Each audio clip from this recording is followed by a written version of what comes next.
Eva, where are you? Eva!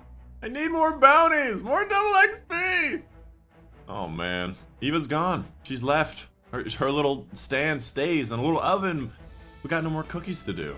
That's the end of the Dawning event, can you believe it? Welcome, ladies and gentlemen, my name's Dychronic, your host here on this Destiny 2 video, and today we're gonna be going over a, let's just say, sad Destiny 2 reset on January 14th, 2020. Obviously, this is the end of the Dawning event. It is over. If you wanted anything from it, it's over. You gotta wait for next year. Maybe they'll have some repeats and returns of some stuff. Outside of that, nothing else is really happening right now. For some reason, it's still like snowing and stuff in the tower for my iteration, but nothing is happening right now. The next thing on the calendar is going to be Bastion, the exotic weapon quest, and that's on the 28th. So we still got a couple of weeks to basically faff around. Obviously, I'm going to need at least 2 weeks to do my solo flawless Pit of Heresy that I'm doing on my Twitch channel, which can be found in the description down below. Totally not planned, by the way, but totally works. So this is going to be basically a section of time where you catch up on things. If you still need to do some ritual quests, or you still need to get some rewards for some reason, now's the time. Obviously, the season has its limit. I believe the next season probably... hold on a second. The next season starts in 55 days. So if you ever wanted to know, by the way, if how long a season is, it says right here.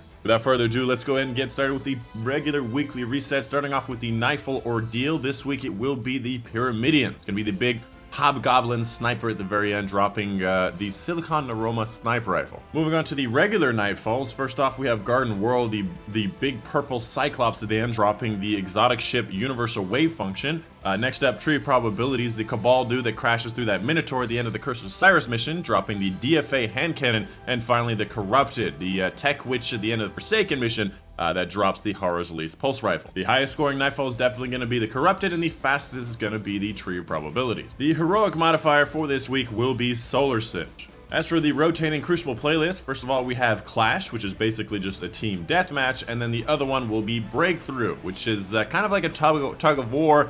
You capture the middle point, and then you capture the opposing person's point, or you defend your point, and whoever wins that at the time limit wins the round. As for Reckoning, this week it will be the Likeness of Ort. If you want to go out and get any of the weapons on this list, like Spare Rations, it is available this week, and the modifier this week is going to be Void Sin. As for the Flashpoint, this week it will be on the Tangled Shore, so completing public events, lost sectors, and heroic adventures to get Flashpoint progress. And when this is the Flashpoint on the Tangled Shore, you can also get lore. So if you're completing a bunch of lost sectors, public events, or whatever, you get lore, which I believe is called Varix the Loyal. So if you don't have that, you can finish off that book very quickly just by completing the Kingship Dock over and over again. As for Escalation Protocol, this week it will be all 3. That's because last week was all 3, and next week will be the Shotgun. Moving on to Menagerie, this week the boss will be Pagori, beloved by Callus, the big Hydra at the end. The normal mode Menagerie will be offering Solar Singe for the weekly, and for the heroic version of it, it's going to have Extinguish, Match Game, Attrition, and Arc Singe. And of course, again, I highly recommend you play the Menagerie if you haven't really played it at all, because in my opinion, you can find almost all of the best legendary weapons in the game in the Menagerie, and you can get them specifically very easily once you've upgraded your Menagerie Cup. So, highly recommend you grind this out to get as much as you can, because it's fantastic. As for the Nightmare Hunts, we have guys like Skolas, Zydron, and Tanix. And for the Garden of Salvation this week, we have the challenge called To the Top. This is going to be, I believe, the I think the third encounter. It's going to be the one where you have to deposit motes around the outside, and basically you have to deposit 10 motes at a time anytime you deposit motes. Moving on to the Eververse Store to show you everything that she does have available. One second here. Okay, real quick, I did get a notification when I logged in that there was a new solar update, and then this appears out of nowhere, although this has already existed. I'm very confused exactly what's going on here. Anyways, we're going to show you everything that Eververse does have for Break Dust and all that whatnot. First and foremost, she's got a bunch of different things like shaders. She's got transmit effect that look like a ball, shield breakers, which looks exactly like you'd think it is. You have an Omni Telemetry Public Defender having to do with public events. And then finally, you have a weapon ornament for the Tractor Cannon to make it a lot bonier, which looks very cool. Almost looks like a rhino-like head here. Moving on to the Bright Dust section, we have things like the emote of Shake It Out. We have a repeat of the Trader Primus shell. Again, Bungie, why do you repeat things in 2 sections? After that, you have the Ash Angel Sparrow, which is a sparrow that I've been looking forward to. It's like that bobsled sparrow, and it reminds me of Cool Running, so it's got a place in my heart. You got an ornament for the Trust, again, the same repeat Tractor Cannon, an arm ornament for the Titan arms for the current Eververse whatever, I forget what it is, and then finally we have some ghost projections across the bottom here, more transmat effect, more shaders. Pretty straightforward. If you want it, you can get it. It's right there.